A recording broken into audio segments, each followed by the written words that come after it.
Subscribe to our YouTube channel and press the bell icon for the latest updates. How to change the default audio input device in Windows 10 PC. Click on the Start button.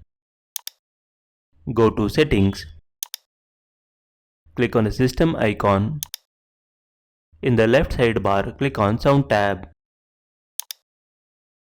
Under Input section, click on the drop-down menu below. Choose your input device. Select the desired audio input device from the list.